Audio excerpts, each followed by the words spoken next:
quite an eventful day today. The Election Commission first dismissed the complaints filed against the alliance candidate Ram Sahaya Yadav. The commission eventually released the names of the 4 aspirants intact against various speculations made.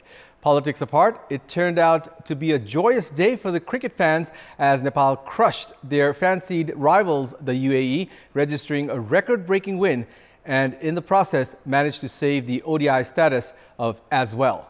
Good evening, I'm Abhyuday Shrestha and these are the headlines of the hour.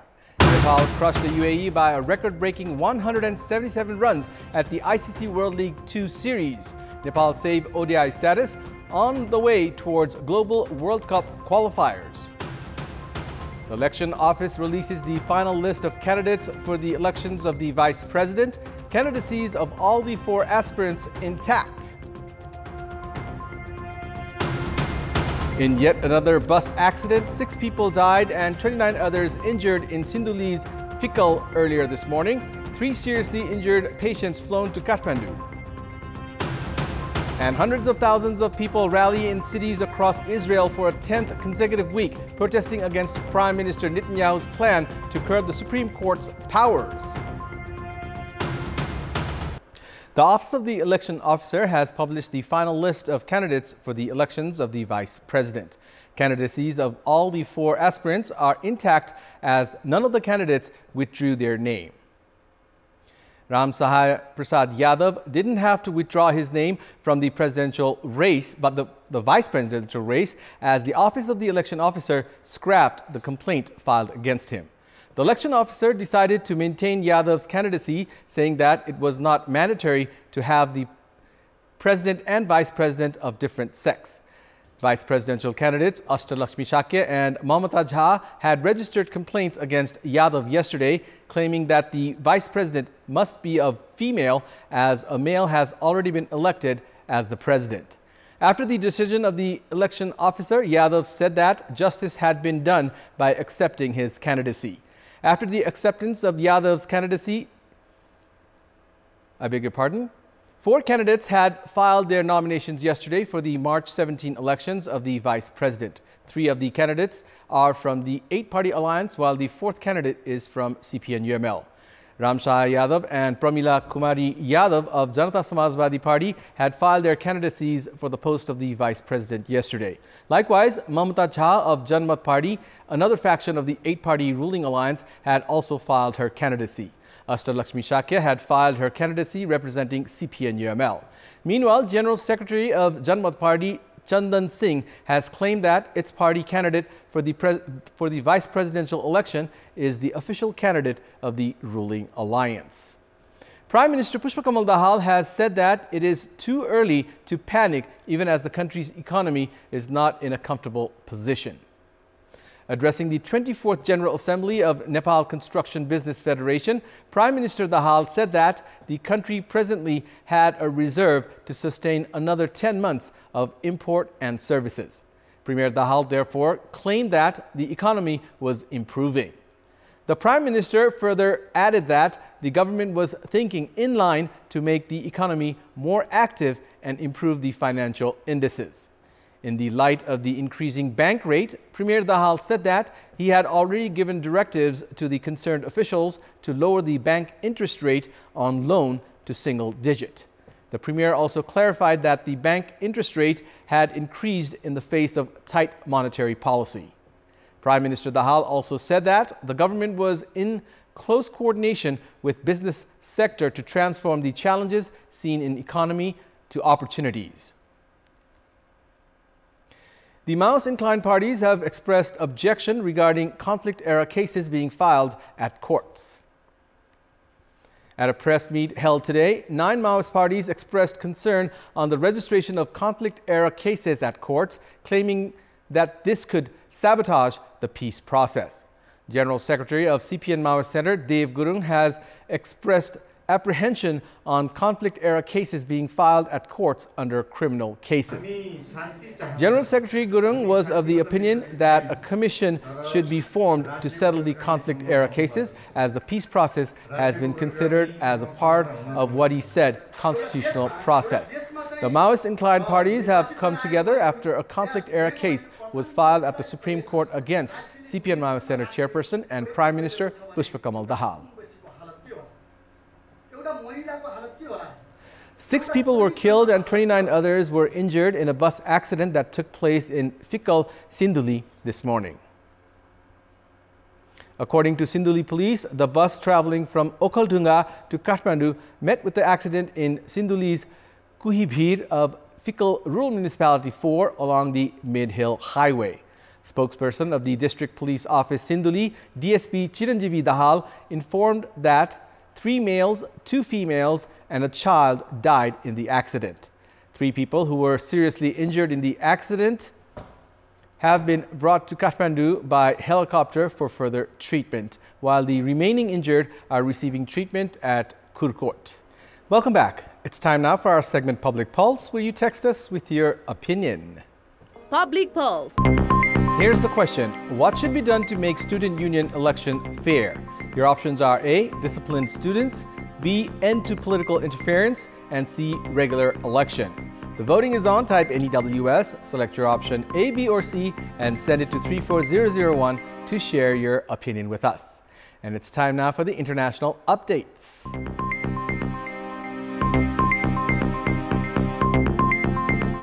Hundreds of thousands of people have rallied in cities across Israel for a 10th consecutive week, protesting against plans by Prime Minister Benjamin Netanyahu's far-right government to curb the Supreme Court's powers. Organizers said a record 500,000 people attended the rallies, making them some of the biggest in Israeli history. Media in Israel put the turnout at 250,000 to 300,000 people. The demonstrations come as Netanyahu's government prepares to press on with its legislative agenda next week, shunning calls for a pause to allow for negotiations on the decisive judicial reforms.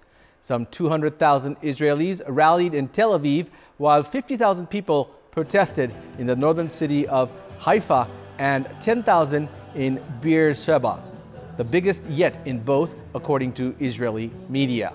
The rallies broke up without major incident, although police arrested 3 protesters who were blocking traffic on Tel Aviv's Ring Road. The uproar over the legal changes has plunged Israel into one of its worst domestic crises. Beyond the protests, which have drawn tens of thousands of Israelis to the streets and have recently become violent, opposition has surged from across society, with business leaders and legal officials speaking out against what they say will be the ruinous effects of the plan. The legislation would give more weight to the government in the committee that selects judges and would deny the Supreme Court the right to strike down any amendments to so-called basic laws, Israel's quasi-constitution. These provisions have already been endorsed by legislators at first reading. Another element of the reforms would give the 120-member parliament power to overrule Supreme Court decisions with a simple majority of 61 votes. Critics say the changes will destroy the country's system of checks and balances and concentrate power in the hands of the Prime Minister and his allies. Former England football captain Gary Lineker will step back from his role as the BBC following his criticism of the country's migration policy that has sparked a furious row between the government and the corporation's highest paid presenter. The BBC faced a mounting crisis as the row drew a comment from the Prime Minister and left the broadcaster's boss defending his position. The BBC was forced to axe much of its sports coverage yesterday as presenters refused to work in solidarity with Lineker after the BBC sought to defend its impartiality by taking Lineker off air due to his comments on social media. Lineker, a former England soccer captain, the BBC's highest paid presenter and the anchor of the football highlights program Match of the Day, was suspended from his role following his criticism of Britain's migration policy. Critics of Lineker's suspension say the BBC bowed to government pressure, leading to a furious debate about the impartiality of the national broadcaster. Director General of the BBC, Tim Davie, said he wanted Lineker back on air and hoped to find a balance which enabled some presenters to express opinions while at the same time maintaining the BBC's neutrality.